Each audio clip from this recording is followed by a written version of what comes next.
back to Tactics Talk with Guido. Thanks for tuning in. I do appreciate your support. I have a replay analysis request from a player I haven't worked with yet, CapnCarberry, who is in his T1 Tier 5 American Heavy Tank, which is a great Tier 5 tank. One of the crazy things about this tank is the pen value of the gold ammo is 177. So this thing is going to have no trouble, especially in a battle like this, which is pure Tier 5s. So as I have not worked with CapnCarberry, I went ahead and looked up his stats real quick to kind of get a general idea of what we're looking at. Realize I don't go completely off of stats, but they do tell a part of the story, right? They tell a part of the story. So let's take a look at that. We'll call it up on the screen. I think a couple important pieces on this are the damage ratio and the destruction ratio, and then the enemy vehicles destroyed. So we're going to start with the macro view with the wide angle aperture right here. Taking a look at damage ratio and destruction ratio shows at 0.7 and 0.70, which means he's taking a lot more hits than he's dishing out. And enemy vehicles destroyed means that he's dying more than he is killing the enemy, just in general broad brush terms. So concentrate right now, CapnCarberry, on bringing all those up to a 1, which means essentially you're taking one person out per time you die. Ideally it would be better, but we can get to that later. And you're doing at least as much damage as you bring into the match. At least as much damage as you bring into the match. So that's where we're going to concentrate on my comments for today. I have two videos. One is a win and one is a loss. And they both illustrate more or less some of the same things. Bring that down. And let's get started. While he trundles up to the top of the hill on Himmelsdorf, you can see that it's an encounter battle and they have spawned in the northeast corner and he's headed right up the hill, which I completely agree with. He's the big bad on this map, or one of them. There's a KV-1 on the other side, a 1S, and an experimental. There's two experimentals, a KV-1 and him on his side. I failed to mention the T-14, which can be dangerous. So we will concentrate on three things here for you, Captain. We're going to talk about positioning, battle flow, and then just technical expertise with your tank. And just pause here before we get engaged. Because going back to the stats, I said you want to bring all those stats we talked about up to about a 1. Essentially, what I'm telling you is you need to do more damage. And in order to do more damage, you've got to manufacture more shots. And in order to manufacture more shots, you have to understand your positioning, your battle flow to move from position to position, and then the technical aspects of your tank as far as poking, side scraping, when to push, all of that kind of thing right there. So let's take a look at this, and right away we're coming up the very middle of this road. Positioning on this map, especially on Himmelsdorf, if you're going to fight on the hill, you need to get up here to this little piece of rubble on this corner right here, potentially around the west side. We'll talk about that as we go, but that can be dangerous for a lot of reasons. But getting up here and getting in their face, especially since you were the big bad right here, you're taking the critical terrain first. So let's see what CapnCarberry does. Now this is a low tier battle, so there's quite a few new players in here. We got an IKV that's just sitting right there. He survives much longer than I would have ever expected. But he's just trying to blap somebody in the face with that big gun. That big heat round. Or maybe he's got the slightly, I'm going to call it smaller. It's not a smaller gun, but the one that carries the HE. In any event, he's sitting there, and we have a T-67 sitting on that corner. Now see what has happened is, Captain, the 01 is pushed up and the T50 is up around the corner, and that is an opportunity. Had you been up here, which you could have driven straight to, you now have the opportunity, if they start to get guys engaged, and turn these guys around to start punishing. All right. In addition to that, I failed to mention it. You came up the middle. I'd have come up as far to the right as I could and followed the 01 experimental, or if there was an open spot, go right across there. You come up and you cut an immediate right, so you minimize the amount of time you're exposed to these guys who might be popping over here. Shoot them. Shoot at anyone who gives you an opportunity on the run. Do not stop. Do not pass go. Go straight to jail. Now you move up here into this rubble right here. Well, let's see how he handles fighting here. All right, technical expertise is going to come in here. You're going to pop up here a little bit. You're really giving some side armor, but that guy's not looking, so you take an aim shot. Now, there is nobody up there right now. All right, there's nobody pushing out, and you're already reloaded. This tank reloads very quickly with this gun. There was actually no need to pull all the way back. You could have started back and said, all right, if someone's going to pop out and shoot me, then I'll keep on trucking. But as soon as you realize you're about to reload, push the old forward button and get back up there and wait for them to pop over. While this tank has pretty good depression, it's not the best for this position right here. Also, your IKV is dead. Use him. You could shift over a little bit and use him as armor.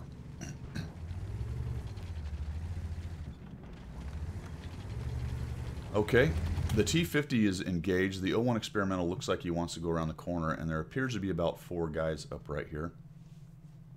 You have 3 down on the bottom, and a considerable number of your tanks are down in Tank Alley for some bizarre reason, getting ready to fight that 1 KV.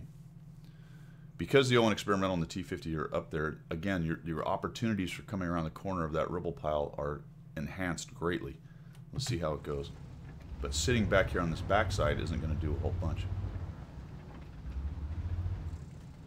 There is an amount of aggression that you've got to learn to have in this game if you want to start moving up in skill levels. I've talked about it a bunch of times. New players learn that when they rage around at tier 1, 2, and 3, it's fun at first shooting pew pew, but they end up dying all the time. So what they learn is to be incentivized to hide behind things or to be very, very cautious. And it's getting yourself out of that habit that's very difficult. All right, so this is KV-1S. He's got a derp. Now, he can shave, if he's shooting HE, he can shave chunks off of you. But he is quite inaccurate. He's purely zoomed in, and there's the RNG shield for you right there. Now, you've got them, and this is good. Yep, there you go. All right, look how fast you reload. Boom, you should have stayed in. I'd have watched that 1S, and if he started backing out, then move back to make the shot a little more difficult on him. But there was no reason to come back here. Now, the 01 and the T-50 are completely engaged. If you hadn't seen it until now, that's one thing. But right now, you've got to charge forward and help clean these guys up. The 01 and the T-50 have these guys on the rope. They're all turned around. They're not paying attention to you very much. T-50 runs through. All those turrets are turned. There you go, and now you're moving forward. But too late, right? Had you been there fighting these guys, that T-50 comes around the corner, they turn around, it's free shots all day long. And now the 01's getting eaten up. You look for him, can't find him, let's shoot the M4 in the back, that's good.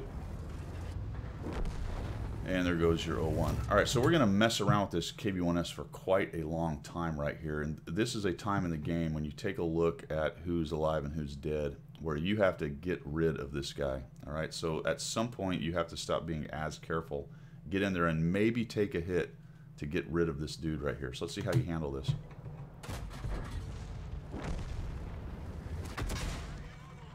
Artillery. Nope, sorry, that's actually the 1F. So he does fire the derp.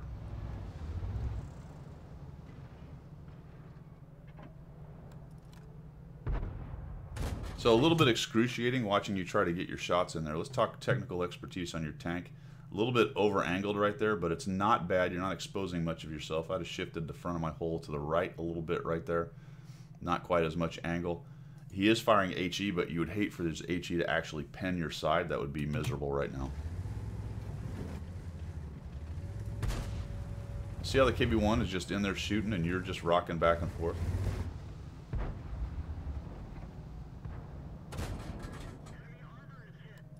And that just took a really long time to get done. All because you essentially didn't want to take another 72 hit points or so from his HE.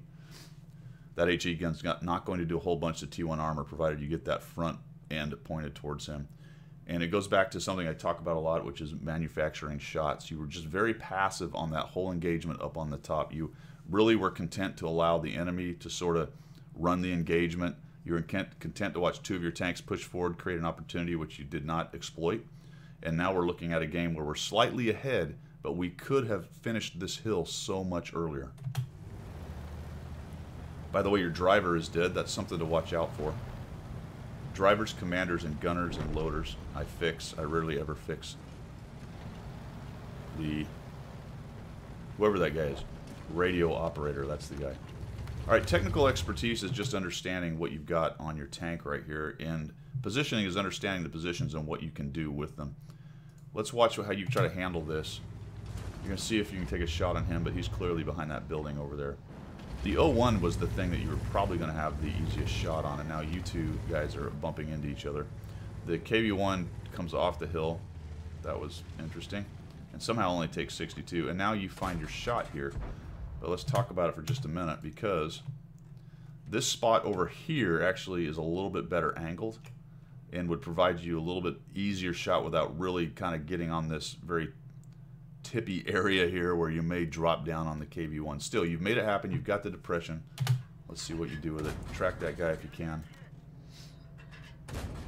Looks like the KV-1 did, so outstanding. Let's get him dead, and he fixes it, and somehow a KV or an O1 experimental escapes your clutches. And yes, it's definitely time to come off the hill right there. So for positioning and flow, I talked about that micro positioning. For flow, it wasn't a bad idea to stop and look for a couple shots right there, but I wouldn't have stayed long, and that's what you did. So that was a good idea positioning-wise and flow-wise, because you've got an issue down on the cap. Your tanks are kind of scattered all over the place. You were winning, now you're a little bit behind, but you've still got a whole bunch of hit points. So the good news about you being as careful as you were is you've got a lot of hit points. The bad news is your team probably has a lot less hit points because you didn't get your gun into the game as fast as you could by coming off the hill faster. Now we're going to drive into the cap. Alright, the O1 experiment, I saw you looking for him. He's a pretty slow tank, but he's decided to scatter off into the corner there. The KV-1 cannot get off that little hill right there without probably dying, so more than likely he's just going to sit there. And that's unfortunate because that's really one tank down, unless they're very stupid and drive into him. You get spotted by probably the O1 back there, or maybe not the O1, but maybe the 67, not really sure. So they know you're coming. Alright, this was an interesting decision for me going back this way. You probably beat the O1 into this area, and they're all over your cap, and these are easy shots. These guys are hiding behind this wall right here, and you've got this big bad with the good gun and the pretty dang good armor. You could probably come around this corner and just start eating these guys for lunch back here. Yes, the O1 experimental is an issue coming up behind you, but a couple things. You've got the M1, or sorry, the M4 back here, potentially canary in the coal mine, letting you know he's coming, and he's slow. So while he's coming, you could probably get down here, take these guys out, and then turn and take them on. But what you choose to do is go look for him. Now this is not a terrible idea, but it just kind of leaves your 3001H out right now. And take a hit from him. Bounce. Take him down. Another thing to think about when you're facing the guys with at least decent armor, that guy's armor's not amazing, but it's pretty good at this tier, is just dab 2, just to make sure you get that kill shot. Take a hit in the side. And now we're going to kind of hang back here and be very, very passive about this whole thing. I would have got right in there, driven up to where the 3001 was, or maybe even work around behind those guys instead of sit this far away and kind of rely on RNG to help me out with this whole thing. Now, technical expertise, let's take a look at this real quick. You just took a hit from T67, who's probably going to have a pretty easy time pinning you. I would say you're just a bit over-angled right here. I would face up my front end to him a little bit more and slightly less angle, but it actually worked out there. And maybe he can't actually get into your side based on the rubble piles. Oh, there he goes. But a T67 is going to have not a hard time pinning you right there. Yeah, that's a dead tank, so lift up. There you go. And take him down. So now things are looking pretty darn good. You just have an ELC. You've got a Panzer III-4, and your KV-1 is still sitting up in his little nook up there, which I don't think you can get out of without dying. The son of Valhalla. You come out of that, and I thought you were going to go look around that corner down that road and try to see if you could find them, but you actually swing back around. And this is another reason for why you might want to get down there and get a little closer to your work. Now it's a dead tank, you're not going to go through those. Neither one of those is going to go through. There you go, a more aimed shot is much better. Technical expertise. There you go. Again, a bit over-angled right here. Might as well put your best armor forward. You've also got to think about, as you're taking this guy down, more than likely this AMX is going to show up in the near future. Because he knows where you are and you don't know where he is. Oh, there he is. All right. This is an interesting little battle. Again, technical expertise right here. He's starting to circle you at high speeds. Let's see how you handle it. All right. He has 1%. All you had to do is back into him right there. So consider every part of your tank to be a weapon, to include the tank. And running into people does a couple things. It can slow them down. It can knock them offline. It can make their shot miss. It can track them if you happen to hit their tracks. It can also track you, so there is some danger in that. But you're the big kid here, and more than likely at 1%, had you just backed up a little bit, you'd end up killing that guy. So there's a lot of reasons to run into people, especially faster tanks who are trying to get around you in a case like this.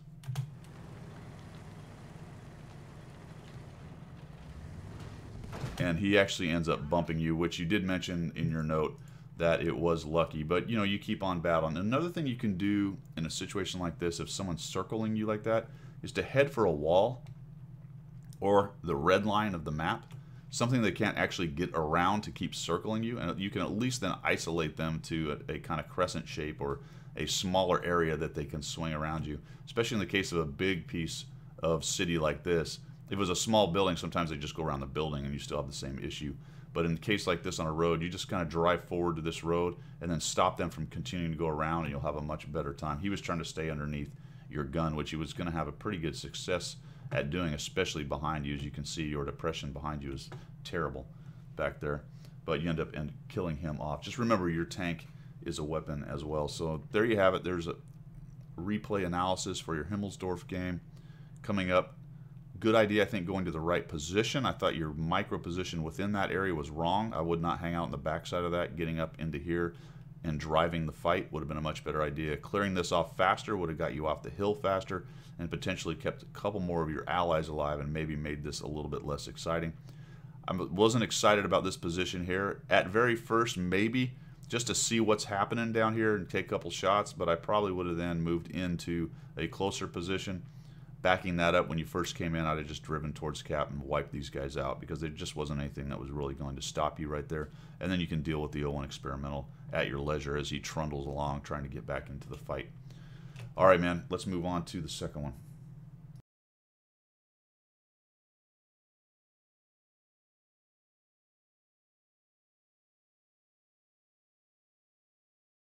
All right, here we are on the second game for CapnCarberry and his T1 Heavy Tier 5 American tank, and he's even better situation on this one. He's got a Tier 5 and Tier 4 battle, so it's a 5-10 battle. He has spawned here down in the southwest, and he's headed over for the buildings and the city blocks to start fighting on. By the way, both of these games end up being ace tankers, so as far as that goes, nice job overall. We're just taking a look at, he's a new player, taking a look at the three main things that we've been talking about: positioning, battle flow, and technical expertise with the tank. So he heads off to the middle-ish. There's a couple middles, really. There's this portion right here fighting this big courtyard, and then there's this kind of long road right here with maybe out on the outside of this field. Of course, there's the field way off to the west over here. So he's going to approach this way. I use this approach a bit. It's not bad. It can get you up into this rubble pile, into this road intersection right here pretty quickly. If you come from this side over here, you're a bit exposed to guys, all these clowns hanging out in this road and shooting down, so they have a little bit easier time getting in position than you do. I would not stop right here. This is kind of a no-man's land. There you go. Continue to push up into cover. And then you can use this hold down spot to punish guys who are sitting down here. All right, that's a DW2. And just stand in and kill this guy. Get a shot, you back up. He gets stunned. Actually, he doesn't get stunned, he got hit. There's no stun damage. Or stun time going. Yeah, just stand in and take him down. If he pins you, it's very lucky, and he's not shooting gold right now. There you go. Alright, flow. So we beat this. We beat this. And we have quite a few guys over here. We have a platoon mate, Bushi123 is over there. The T1 is pushed up into him. The AT, let's take a look at this. He's actually holding that corner over there, which is a pretty strong position for an AT2. Surprisingly tough for the tier that he's on. Then there's a martyr sitting way back there, but doesn't seem to be able to hit us. And this is pretty typical moth to the flame, new player kind of stuff. You've taken a pretty good position. You understand the hold down idea. You're trying to minimize your exposure as you poke out, but you're not thinking slightly bigger picture because all of them are over there in this open field, right? And in order to fight them, and none of them are really giving you a good shot right now, so you've got to either push forward and manufacture a shot, which exposes you to a lot of guys hanging out in one spot, or come up with a different plan. This guy comes through. Nope. See how we're just sort of relying on the T1 to be dumb? We're not really getting crazy here at all. We're just sort of, hey T1, you're dumb. I'll just shoot you a couple times when it pops out. So what if, instead of doing all this mess, try and get this out, you'd have driven up this road. They got 1, 2, 3, 4, 5, 6, 7 guys shown, 8, 9. So there's not too many, and most of them are TDs that aren't shown. How about just drive up this road and come around behind these guys, or start working and putting pressure back in here and starting lighting guys up and killing dudes who are all hanging out back in here. You got plenty of tanks sitting over here playing the side scrape game with the AT-2. That's a pretty good shot right there.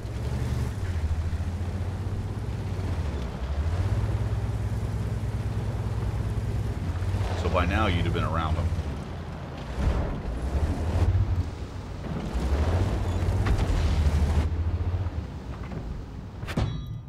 Pushes back right into the wall.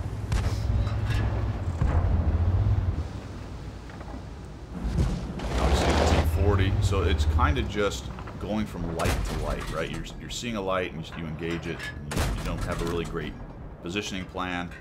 Thank goodness these guys are morons because they just keep driving up into your shots. But had you gone down that road and come around this area right here, you'd have been all day long eating these guys up. This creates a different angle that they have to deal with. You got guys out here with these angles. You change the angle, you change the fight, and you cause them to fight 2 directions instead of just this one direction. There we go. And fairly typical of a nuclear, not really interested in pushing forward or doing anything until everything right in front of them is dead. There's a Hetzer in that middle courtyard, so that bears watching what the heck he's doing over there. And in fact, it might have been a good idea to go clear him out of there earlier. Because what you're doing is you're allowing one guy to hang out behind you right now. There's really nobody engaging him. He's just sort of sitting there. He's lit by the 3001. But they're staring, I think, down in, there's a little hole right there, there's a little passageway there. I think they're staring into that passage. That T-40, there you go. A little bit late recognition that he was crossing right there. There we go. Alright, there's a Su-85, so, oh. Yep, so technical expertise right there. See how you just over-angled, came around that corner? Just way too over-angled. See if I can get this to stop doing that. There we go. And he ends up hitting you in the side and pinning right there. Had you come around with the front armor, he may have still pinned you. Those things have pretty good pin for the tier, but it would have been much harder than just coming around sideways to him right there. You could have also side scraped, kind of what you're doing right now the first time. The other option was to go around the right side of the building. Go around the right side of the building, do something different. You got the Lukes over on your left, so you're creating a bit of an issue for them. And now we got the artillery, one has fired. I like the decision to go after the M37 because the other one had just fired. Unfortunately, he was reloaded, but it doesn't matter. You've gun him down before you can reload. And then the British gun's probably going to get a shot. Maybe. Nope, the Lukes takes him down. Alright, so we're not in bad shape. The 2 guys we have to worry about are back on the cap, so let's head on back. One thing about CapnCarberry's stats that I did like is his reset points are well ahead of his cap points. So if you've read and listened to anything I've done on my videos, you'll recognize me saying, hey, if you win your flank, if all you ever did in this game is win your flank and go back to your cap and reset or clear the cap off, you would probably increase your win rate. So I like that it seems, at least, especially this early on in a career, which is unusual, you're not as interested in cap points at the point, so that's fantastic. We have 3 guys to find. Oh, there's the T-40. Alright, square up to him and just drive at him. Don't stop there. because he's definitely going to try to get some cover. And now we got to kind of mess around. So I'll go right at him, take him down. You got him, so good deal. And we should be in good shape for taking these guys out. And remember, I talked about technical expertise in your tank. There's the Hetzer. Oh, that's not good. Alright, wham. The first shot should have given you the clue that you're not positioned well. Especially since you bounced. You don't really have a good look on him, and he just pinned you. So as soon as that happened, I'd have been backing out of this thing. Uh-oh. Ow. Holy cow, here comes the other guy. So I've given away some hit points. And I got him down, and oh no, what's happening? Here comes my friend. Uh-oh. Ah, not side armor, no! So once again, technical expertise. Your only hope there was to square up against him and try to put that front armor. Again, it's got pretty good pen, that little Hetzer, so it may have still pinned you right there. He probably was also going to try to go for the ram, so he may have killed you anyway because he had enough hit points. Maybe not. I'm not sure how light the Hetzer is. Sometimes those are miscalculations. He may have actually killed himself as well. But you end up dying right there. So very close. 7 kills. So nice job overall, man. But I just, again, some small positioning and flow things that kept you from eating up the enemy's hit points as fast as you could have, which would have, at the end of the game, either kept a couple of your guys alive or got you to the enemy's hit points faster with you still holding on to them. Critically at the end was just the misplay tank driving technically wise, where you stood in there with the Hetzer and were unable to pin him because of what you were looking at as far as he could see and what he was looking at as far as what he could see, and allowing him to shoot you twice. Also maybe knowledge and how fast the Hetzer reloads. This guy was not running around with the derp gun. He had the faster reloading smaller gun. So if you were thinking that, then that was a bit of a misplay. But the first time he hit me, I would have noticed, oh crap, he does not have that big derp gun. I need to get out of the way here or I'm going to go down. But nice games overall, man. Couple of ace tankers, so good job. I would say as a 48% new player with less than 5,000 or maybe right around 5,000, you are well on track where you need to be. The key now is just to start learning the more subtle things about the positioning and the game flow and learning the technical aspects of your tanks. You can't learn those without actually playing the tank. So as people work through lines, they'll increase their technical capability in those tanks as they play them more. Maybe understand a little bit more about that nation's tanks and things like that. And that just becomes an experience building event. But nice job, man. I hope this helped. For everybody else, I hope it helped you as well. If it did and you enjoyed it, make sure that you subscribe. And as always, we will see you.